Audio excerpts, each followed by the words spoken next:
সরিষা ইলিশ এইভাবে রান্না করলে স্বাদ এবং ঘ্রাণ হবে একদম পারফেক্ট। এই রান্নাটি আমি আমার মায়ের কাছ থেকে শিখেছি। আশা করি আপনাদেরও অনেক ভালো লাগবে। প্রথমে আমি ফ্রাই প্যানে তেল দিয়ে দেব। 1 চামচ আস্ত গোটা জিরা, পরিমাণ মতো পেঁয়াজ বাটা দিয়ে আমি ভালো করে ভেজে নেব। এখানে 9টা পেঁয়াজ রয়েছে।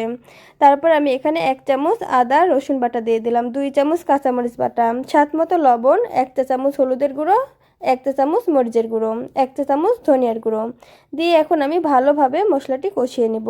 মশলাটি যত ভালো করে কষাবেন এর স্বাদও হবে তত বেশি। আমি ভালো করে মশলাটি কষিয়ে নিব। কষানো হয়ে গেলে আমি মাছগুলো দিয়ে দিব। মাছগুলো আমি আগে থেকেই কেটে ধুয়ে রাখছিলাম, এখন দিয়ে দিব। মাছগুলো দিয়ে একটু উল্টিয়ে পাল্টিয়ে দিব। তারপর আমি পরিমাণ মতো পানি দিয়ে দিব, দিয়ে একটু ছুরি দিয়ে নেড়ে দিব।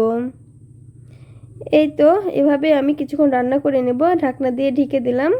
5 মিনিট পর ঢাকনা খুলে আমি মাছগুলো নেড়ে দিব যেন নিচে না লেগে যায়। তারপর আমি এখানে 1 পিস সরিষা বাটা দিয়ে দিলাম, দিয়ে আবারও ভালোভাবে মাছগুলো নেড়ে দিব। এই তো এখন আমি ঢাকনা দিয়ে ঢেকে দিব। এভাবেই কিছুক্ষণ রান্না করে নিব। এইভাবে রান্না করলে স্বাদ এবং ঘ্রাণ হয় একদম পারফেক্ট।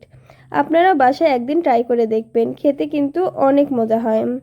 আমার বাসার সকলে এভাবে রান্না করলে অনেক পছন্দ করে। তারপর আমি 5টা কাঁচামরিচ দিয়ে দিলাম, কাঁচা পাকা দুইটাই দিলাম, দেখতে সুন্দর লাগবে এই জন্য।